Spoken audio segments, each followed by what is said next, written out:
Good morning, students. We have seen that in last chapter we have studied about the heredity and evolutions, and we have tried to understand each and every concept of the heredity and evolutions. Now today we are going to start with our new chapter, that is second chapter, that is life processes in the living organism part 1. अब ये जो life processes है, I will try to explain you in Hindi so that you will understand in better fashion. अभी हम जो भी हमारा जो डेली एक्टिविटीज़ है, जैसा डाइजेशन होगा, हम दिन भर कुछ ना कुछ खाते रहते हैं. अभी बहुत सारे लोग बहुत सारे कुछ खाने का ही काम करते हैं, बहुत अलग अलग एक्टिविटी का भी काम करते हैं. अभी हमारे लिए बहुत सारा जो खाना है, बहुत बार अगर बैलेंस डाइट रहा तो हमारा ग्रोथ जो है अच्छा रहता है. अगर ये जो हम जो खाते हैं, ये जो डेली एक्टिविटी हमारी जो चलती है, जैसे कि डाइजेशन, हमारे बॉडी के अंदर आपको पता होगा कि बहुत सारी सिस्टम्स काम करती है, जैसे डाइजेस्टिव सिस्टम, रेस्पिरेटरी सिस्टम और circulatory excretory. There are many system which are working in our body. अभी ये काम कैसे करती है? अभी इनको काम करने के लिए बहुत सारी एनर्जी की ज़रूरत पड़ती है. Without energy nobody can work. जो भी हम खाते हैं, उठते हैं, बैठते हैं, चलते हैं, विदाउट एनर्जी पॉसिबल ही नहीं. अगर एनर्जी ना होती हम चल नहीं पाते, कुछ एक्टिविटी कर नहीं पाते. तो ये जो डिफरेंट प्रोसेसेस है, चाहे वो डाइजेस्टिव सिस्टम रहे या रेस्पिरेटरी सिस्टम या अलग अलग प्रोसेस हमारे बॉडी के अंदर जो रहती है, उसके लिए एनर्जी की बहुत सारी एनर्जी की ज़रूरत रहती है. और बहुत सारे हमारे जो इंटरनल एक्सटर्नल ऑर्गन जो रहते हैं, ये प्रोसेस में कोऑर्डिनेटेड मैनर में फंक्शन करते हैं. अभी ये जो एनर्जी हमको चाहिए, सोर्स ऑफ एनर्जी, उसके लिए सबसे इम्पोर्टेंट जो सोर्स ऑफ एनर्जी हम जो खाते हैं, उसमें बहुत सारे कार्बोहाइड्रेट्स हम दिन भर खाते रहते हैं. कार्बोहाइड्रेट्स हो गए, फैट्स हो गए, लिपिड्स हो गए. They are the main sources of energy and they are harvested by the mitochondria present in our each cell. हमारे आपको पता होगा कि हमारे सेल के अंदर साइटोप्लाज्म, न्यूक्लियस, माइटोकॉन्ड्रिया, बहुत सारे पार्ट्स रहते हैं. हर एक पार्ट्स का अलग अलग इंपॉर्टेंस है. Whenever the time will come we will discussing that also. अब ये जो फूड स्टफ जो हम खाते हैं, अलग अलग तरह के कार्बोहाइड्रेट्स हो या कोई भी न्यूट्रिशनल सप्लीमेंट्स हो, हम जो भी खाते हैं, वो जो एनर्जी में उसका कन्वर्जन कैसा होता है, how that is converted into energy, that is also important part two understand. अब ये जो दूसरा एक इम्पॉर्टेंट है कि हमारा दूसरा एक इम्पॉर्टेंट एक्टिविटी जो दिन भर चलता है, हम दिन भर सांस लेते रहते हैं. हमारा जो रेस्पिरेटरी सिस्टम दिन भर काम करता है. इसके थ्रू हम क्या करते हैं कि ऑक्सीजन अंदर लेते हैं और कार्बन डाइऑक्साइड बाहर छोड़ देते हैं. इसका ये जो रेस्पिरेशन से वो डेली और थ्रू डे और थ्रू लाइफ साइकिल हमारी जब तक चलती रहती है, उस वक्त तक हम ये रेस्पिरेशन का काम हमारी बॉडी करती है. अभी ये जो रेस्पिरेशंस हो गया, हमारी बॉडी, हमारा खाना हो गया या रेस्पिरेशन हो गया, ये जो एक्टिविटीज़ है एक बहुत ही कोऑर्डिनेटेड मैनर में फंक्शन करती रहती है. इसके लिए हम अभी बहुत सारे जो फूड स्टफ जो खाते हैं, हमारा जो सर्कुलेटरी सिस्टम से हम जो भी खाते हैं या सांस लेते हैं हवा का, अब जैसे सपोज हम ऑक्सीजन अंदर ले रहे हैं तो लंग्स के थ्रू वाया ब्लड के ऊपर, हीमोग्लोबिन के ऊपर ऑक्सीजन अटैच हो जाता है, पूरे बॉडी में उसको सर्कुलेट किया जाता है. वैसे ही फूड जो है, फूड द्वारा जो भी एनर्जी हम तैयार करते हैं, वो तैयार करने की जो प्रोसेस है, वो हम धीरे धीरे हम समझेंगे कि क्या क्या प्रोसेसेस है उसमें. तो ये जो हम जो खाते हैं, बहुत सारे फूड जो हमको मिलता है, बहुत सारे प्लांट से मिलता है. अभी फूड हम मेन सोर्स ऑफ प्लांट, बहुत सारे नॉनवेज भी लोग रहते हैं, उनके बारे में हम नहीं डिस्कस करेंगे, लेकिन मेन सोर्स ऑफ फूड जो रहता है दैट इज प्लांट. प्लांट जो रहते हैं वो ऑटोट्रॉप्स रहते हैं. प्लांट क्या करते हैं कि बहुत सारी थ्रू अब आपको पता होगा फोटोसिंथेसिस की वजह से प्लांट अपने खुद के लिए फूड तैयार करते हैं. और एक्सेस फूड जो तैयार होता है, थोड़ा बहुत फूड का जो पार्ट है वो खुद के लिए यूज़ करते हैं, लेकिन एक्सेस फूड जो तैयार होता है प्लांट्स के बारे में, remaining part of the food, that is stored by the plant in the form of fruits, leaves, stems और रूट्स. हम सब ये जो रूट्स हो गए, अलग अलग प्लांट्स के फ्रूट्स हो गए, लीव्स हो गए, हम खाते हैं, उसको हम कंज्यूम करके हम हमारी एनर्जी ऑब्टेन करने का कोशिश कर. और ये जो प्लांट्स के जो पार्ट है, we get many types of carbohydrates, fats, proteins, vitamins and minerals through this plants. So plants are the main source of energy indirectly we can say. So जो और बहुत सारे carbohydrates, milk, fruits, animal products की वजह से हमको बहुत सारे कार्बोहाइड्रेट्स वगैरह मिलते हैं. We get carbohydrate from milk also, fruits, jaggery, cane sugar cane, vegetables, बहुत सारे एग्जाम्पल आपकी बुक में दिए हैं. तो ये जो कार्बोहाइड्रेट्स है, normally we get 4 kilo calorie energy per gram of carbohydrate, मतलब 1 ग्राम कार्बोहाइड्रेट से हमको 4 किलो कैलोरी एनर्जी मिलती है। तो हम step by step will try to understand how this energy is being used by the body and how this energy is being produced. अभी मैंने शुरू में रेस्पिरेशन का जिक्र किया था। रेस्पिरेशन के दो तरह के होते हैं। एक तो हम जो एक्चुअली बॉडी लेवल का रेस्पिरेशन जो एक्चुअली हम डायरेक्टली मोलिकुलर ऑक्सीजन अंदर लेते हैं और उसके बाद में कार्बन डाइऑक्साइड हम छोड़ देते हैं सराउंडिंग से ऑक्सीजन लेते हैं और carbon dioxide, this is called as body level body level respiration. और दूसरा जो है रेस्पिरेशन जो रहता है वो सेल्यूलर लेवल के ऊपर रहता है। सेल्स के अंदर जो फूड स्टफ हम जो भी खाते हैं उसके लिए ऑक्सीडाइज करने के लिए बॉडी जो ऑक्सीजन विदाउट ऑक्सीजन जो ऑक्सीडेशन प्रोसेस चालू करती है कंपनी, उसको बोलते हैं हम cellular level respiration. Cellular level का जो ऑक्सीजन है अंदर बॉडी के अंदर वो यूज़ किया जाता है, उसको बोलते हैं हम सेल्यूलर लेवल रेस्पिरेशन। अभी हम will try to understand also what are the different points which are involved in the process of respirations. Now there is हमारे आपकी जो बुक है उसमें 2-3 चीज़ें दी है कि कार्बोहाइड्रेट्स हम जो भी खाते हैं, कि हमको जो भी कार्बोहाइड्रेट्स मिलते हैं, हम जो भी कार्बोहाइड्रेट्स हम खाते हैं उसको हमारी बॉडी जो है उससे एनर्जी तैयार करने की कोशिश करती है। The energy obtain from the carbohydrate it is in the form of ATP. ATP का मतलब it is energy rich molecules रहते हैं हमारे बॉडी के अंदर, उसका लॉन्ग फॉर्म है एडेनोसिन ट्राइफॉस्फेट। सो ये जो एटीपी है, एटीपी तैयार होने की जो प्रोसेस है, ये सबसे इम्पोर्टेंट चीज़ ये ग्लूकोज है। Glucose it is also type of carbohydrates. वो स्टेप बाय स्टेप ऑक्सीडाइज हो जाता है और ये जो ऑक्सीडाइज होने की जो स्टेप है ग्लूकोज की, उसको बोलते हैं हम सेलुलर रेस्पिरेशंस। और cellular respirations occurs among the living organism by 2 methods. 2 method से सेलुलर रेस्पिरेशन होता है। One is aerobic respirations and second is anaerobic. Aerobic मतलब इन प्रेजेंस ऑफ ऑक्सीजन, जिस प्रोसेस में ऑक्सीजन डायरेक्टली इन्वॉल्व होता है उसको बोलते हैं हम एरोबिक रेस्पिरेशंस।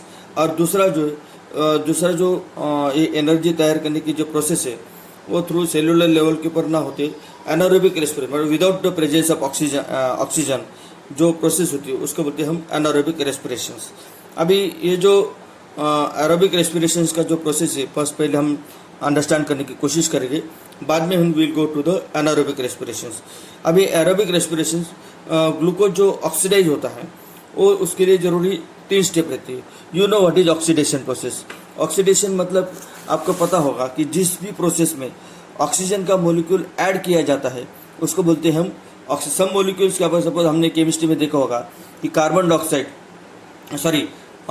कॉपर अगर हम हीट करते हैं तो ऑक्सीजन के साथ रिएक्ट करता है और उससे कॉपर ऑक्साइड तैयार होता है। मतलब कॉपर इज ऑक्सीडाइज, मतलब कॉपर में ऑक्सीजन का मॉलिक्यूल ऐड किया।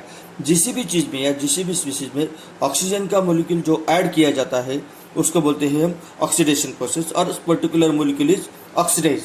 ये जो ऑक्सीडेशन प्रोसेस है ग्लूकोज की एरोबिक रेस्पिरेशन में 3 तरह की होती है। पहली स्टेप है glycolysis. What is glycolysis? Anything lysis means breaking down of glucose, it is called as glycolysis. इसमें क्या होता है कि प्रोसेस ऑफ ग्लाइकोलाइसिस जो है मेनली सेल का जो साइटोप्लाज्म पार्ट है उसमें ये चलती रहती है, और इस प्रोसेस के दरम्यान ये molecule of glucose is oxidise step by step. Glucose का molecule step by step oxidise हो जाता है और उससे हमको 2 molecules of pyruvic acid, 2 molecules of ATP and 2 molecules of NADH2 and water, these are formed by this oxidation process। अभी ये जो हर एक के जो 2 मोलिक्यूल्स फॉर्म होते हैं, पायरुविक एसिड हो या एटीपी हो या NADH2 का लॉन्ग फॉर्म आपकी बुक में दिया है कि that is nicotinamide adenosine dinucleotide, और FADH2 का मतलब है फ्लैविन एडेनिन डाइन्यूक्लियोटाइड। ये जो 2 मोलिक्यूल्स ऑफ ईच फॉर्म होते हैं इसमें से सबसे इम्पोर्टेंट जो रहता है कि pyruvic acid, molecules of pyruvic acids इस प्रोसेस में जो फॉर्म होते हैं ऑक्सीडेशन प्रोसेस में, they are once again converted into molecules of acetyl coenzyme A। और इसमें और एक तैयार होता है कि इसमें ये जो ऑक्सीडेशन प्रोसेस है उसमें once again 2 molecules of NADH2 and 2 molecules of carbon dioxide are release in this process. मतलब हम एरोबिक रेस्पिरेशंस का अब अगर हम साइक्लिक पार्ट देखेंगे तो उसमें जो फाइनल मोलिक्यूल्स जो हमको एरोबिक रेस्पिरेशन में मिलते हैं कि एक तो कार्बन डाइऑक्साइड मिलता है, पानी मिलता है और इसमें बहुत सारी एनर्जी रिलीज होती है in the form of ATP. This अभी जो प्रोसेस मैंने एक्सप्लेन किया है that is the process of glycolysis. Glycolysis में आप ध्यान में रखोगे कि molecules of glucose is oxidise step by step. इसमें दो मॉलिक्यूल पायरुविक एसिड के, दो मॉलिक्यूल्स एटीपी के, दो मॉलिक्यूल्स NADH2 और वाटर इसमें तैयार होता है।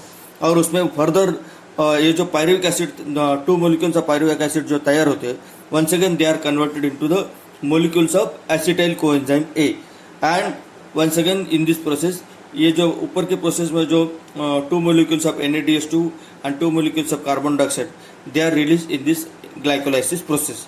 द नेक्स्ट स्टेप जो है उसको बोलते हैं हम tricarboxylic acid cycle. Krebs नाम का जो साइंटिस्ट था उसने ये सब साइकिल इस साइकिल का डिस्कवरी किया था। डिस्कस इस साइंटिस्ट के बारे में आपके जो पेज नंबर 15 के ऊपर बहुत सारे डिटेल्स दिए। ये जो कि इसको हम क्रेब्स साइकिल भी बोल सकते हैं। इसमें क्या होता है कि पहले ग्लाइकोलाइसिस के प्रोसेस में जो एसिटाइल कोएंजाइम तैयार हो गया था, acetyl coenzyme A, it enters in mitochondria. Mitochondria आपको पता होगा, it is a powerhouse. We can say mitochondria is a powerhouse of the cells. अभी इसमें बहुत सारी there are many cyclic chain reactions which are called as tricarboxylic acid cycles are operated in this mitochondria, and acetyl part of the acetyl coenzyme A is completely oxidized through cyclical process और molecules of carbon dioxide, hydrogen, water and NADH and FADH are formed। मतलब ये tricarboxylic acid जो cycles है उसमें जो cytoplasm में जो acetyl coenzyme A parts जो तैयार होता है वो माइटोकॉन्ड्रिया में एंटर करता है। There are series of chains of reactions, there are many reactions which are going on in this mitochondria and we get इसमें से acetyl part of the acetyl coenzyme A उसमें उसका complete oxidation हो जाता है, मतलब there is no remaining part। और ये cyclical process में फाइनल मोलिक्यूल जो हमको मिलते हैं एक कार्बन डाइऑक्साइड मिलता है, हाइड्रोजन मिलता है, NADH2 and FADH2 they are formed during this tricarboxylic acid cycle। The next step is electron transfer chain reactions. अब ये इलेक्ट्रॉन ट्रांसफर चेन है, अब ये जो ट्राइकार्बोक्सिलिक एसिड साइकिल में जो molecules of NADH2 and FADH2 they are form in tricarboxylic acid cycle में ये अगर once again they enter in electron transfer chain reactions. Due to this ये जो इलेक्ट्रॉन ट्रांसफर चेन है उसमें once again we get 3 molecules of ATP उसमें से and each molecules of NADH and FADH 2 molecules। हर एक मोलिक्यूल जो NADH2 form हुआ है ट्राइकार्बोक्सिलिक एसिड साइकिल में उससे हमको 2 ATP मोलिक्यूल्स मिलते हैं और FADH2 भी हमको 2 मोलिक्यूल्स ऑफ ATP मिलते हैं। और beside this ATP water molecules are also form. मतलब फाइनल प्रोडक्ट जो है मैं बोलता हूँ कि आपको एरोबिक रेस्पिरेशन में जो फाइनल मोलिक्यूल्स जो है ग्लूकोज का कंप्लीट ऑक्सीडेशन होता है और there is no partial oxidation of the glucose। that is why this aerobic respiration is more important। इसमें से जो electron through carboxylic acid cycle electron chain reactions हमको अराउंड 38 मोलिक्यूल्स ऑफ ATP मिलते हैं। That means we get high amount of energy through aerobic respirations. और ATP जो ATP के बारे में आपकी बुक में दिया है, ATP is the adenosine triphosphate. It is A energy rich molecule basically and energy stored in the.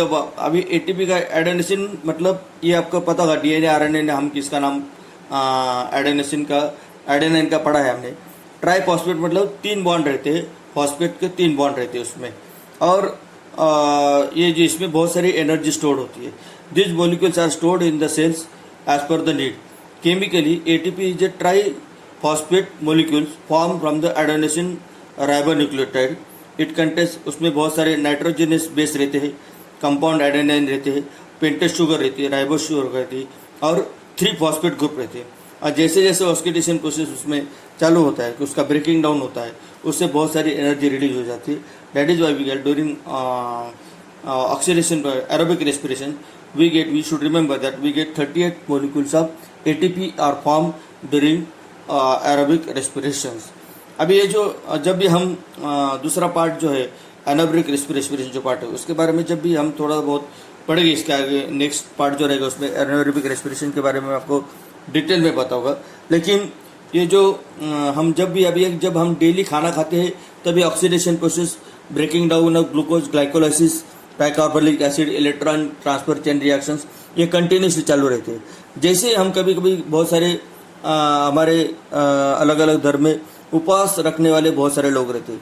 जब हम रखते हैं तब बहुत बाहर से खाना नहीं मिलता है, तो बॉडी क्या करती है ऐसे वक्त, ये exceptional conditions like fasting, hunger, जैसे हमको खाना नहीं मिलता किस किस को, तो उस वक्त ये जो बॉडी है, हमारी बॉडी के अंदर जो lipids and proteins they are use, ये जो स्टोर्ड फॉर्म में जो लिपिड्स और प्रोटीन्स रहते हैं वो एनर्जी, ऐसे वक्त जब हम फास्टिंग करते हैं या खाना हमको जब मिलता नहीं है उस वक्त बॉडी लिपिड्स और प्रोटीन्स को एज ए एनर्जी प्रोडक्शन में काम लाती है। और उसमें क्या होता है कि lipids, you know, lipids by oxidation process they are converted into fatty acids and proteins they are converted into amino acids. और ये फैटी एसिड्स और अमीनो एसिड्स जो रहते हैं उसमें once again they are converted into the acetyl coenzyme A which is a first byproducts of the glycolysis, and it once again enters in the mitochondria। ये जो tricarboxylic cycle, Krebs cycle में वापस enter होता है। उस वक्त हमको वापस वो बॉडी एनर्जी प्रोवाइड करने की, उस वक्त जब भी हम फास्टिंग करते हैं तब ये बॉडी हमको एनर्जी, ये through proteins and lipids body हमको एनर्जी देने की कोशिश करती है। क्योंकि बॉडी की बहुत सारी एक्टिविटी जो है वो चालू रहनी चाहिए, बॉडी को किसी की तरह की तकलीफ नहीं होनी चाहिए। बहुत सारे बॉडीज में सिस्टम उसमें ऑलरेडी चालू रहते हैं, और ये जब हम फास्टिंग करते हैं तो बॉडी अपने आप खुद को अडैप्ट करने की कोशिश करती है कि जो स्टोर्ड फॉर्म ऑफ फूड्स जो रहते हैं जैसे लिपिड्स हो गया, प्रोटीन्स हो गए, इसको यूटिलाइज करके वंस अगेन उससे एसिटाइल कोएंजाइम तैयार करके वापस वो same tricarboxylic acid electron chain transfer में उसको कन्वर्ट करती है। इस तरह से बॉडी हमको एनर्जी देने की कोशिश करती है। This is all about the aerobic respirations. We'll try to study the next part, that is regarding the anaerobic respirations, in the next part of the chapter, next part of our audio. Thank you.